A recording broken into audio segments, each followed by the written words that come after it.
Universal Healthcare Act in Palawan.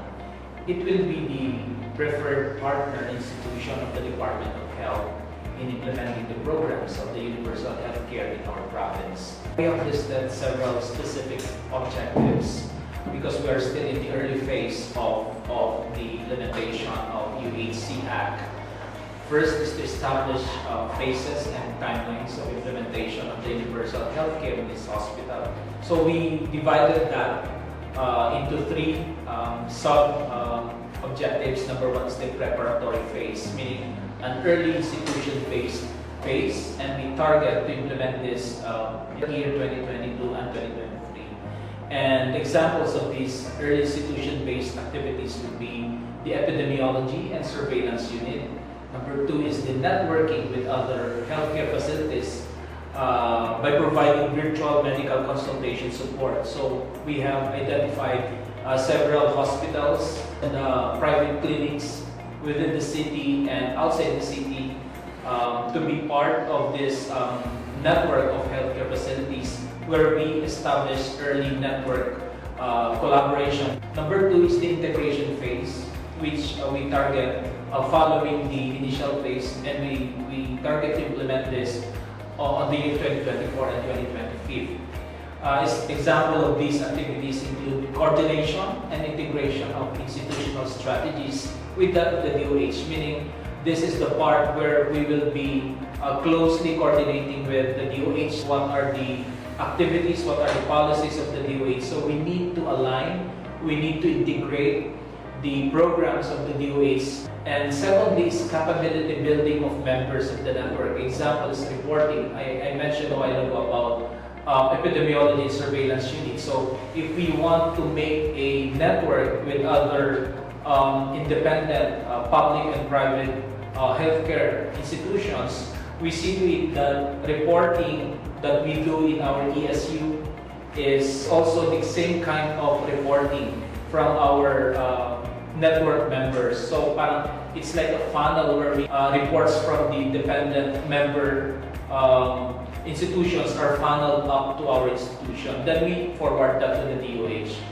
And then administrative, so this includes budgeting, this includes a proposal for additional personnel, this also includes probably a policy and etc. that will complete the administrative portion of how we are going to implement the UHC 2026. So in the implementation phase, which we will start in 2026, we don't have a list of activities yet because that depends actually on what can be planned together with our network members and whatever activities are translated to us by the national and the regional DOH. So what we do now, we are busy in terms of establishing foundational programs, infrastructure to prepare for the UHC implementation. So the epidemiology and surveillance unit is a newly established unit of the hospital from ICC, the Infection Control Committee.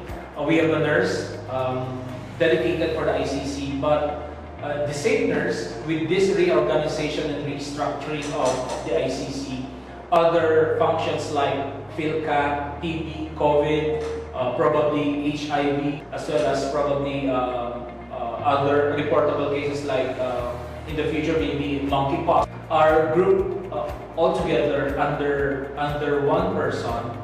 And that is under epidemiology and surveillance. So if we can imagine the rationale why we are doing this is because the hospital is geared towards early, adaptive, and responsive strategy in establishing institutional specific programs that are aligned and integration ready, meaning we don't have communication with DOH yet, but what we want is once DOH has communication or programs, the hospital is already ready to integrate. So the establishment of the hospital's epidemiology and surveillance unit was conceptualized, drafted, and presented before the management committee of the hospital. The ESU is part of the hospital's phase 1 of the Universal Health Program. It is foundational and it is strategic as it is aligned to the goals of both the hospital and the universal healthcare. The epidemiology surveillance unit is very busy right now because of several strategies. Example is the conversion of the infection control unit to ESU. Then we are expanding the role of the ICC as the head coordinator of the epidemiology and surveillance unit. We have assigned specific consultants to be advisors for an efficient organization. So the ICC existing setup is we have a keeper. Then there are other nurses in different areas. For example, our ECHO provides support under the ICC, but eventually all these related function will be under the ESU. Kasi most of the roles of these ICC, HEPO, FICAT, etc. reporting to the DOH. Currently, there are three, from the medical director to the supervising consultant, and then there's an administrative, and then we have the ICC, and then ICC together with HEPO. So there's a dotted line between the ICC nurse and the HEPO nurse.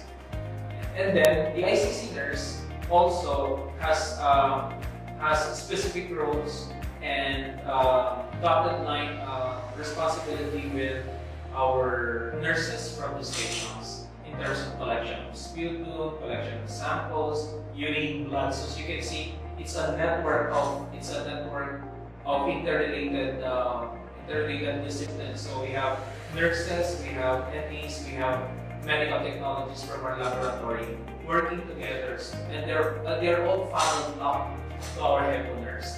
Even TB reporting is not a sole responsibility of a single person under ICC. That's very possible because it's a big hospital. So our nurses are oriented as well. They have a responsibility in reporting, like reportable cases, acute flaccid paralysis. So there's no way our single person under ICC can monitor all these without support from the nursing and from the nursing division. We always hear nowadays about universal healthcare, and this is going to be a big project of the government, and it's a national program. It's going to socialize the healthcare, and I think the most the benefit that we get is health equality. East Medical Center is just excited of programs of the government because the goals of UAC aligns with the vision of our hospital. And this is very personal to the management of East Medical Center. The reason why we established the hospital is to be part of the community, meaning we established this whole hospital for the community.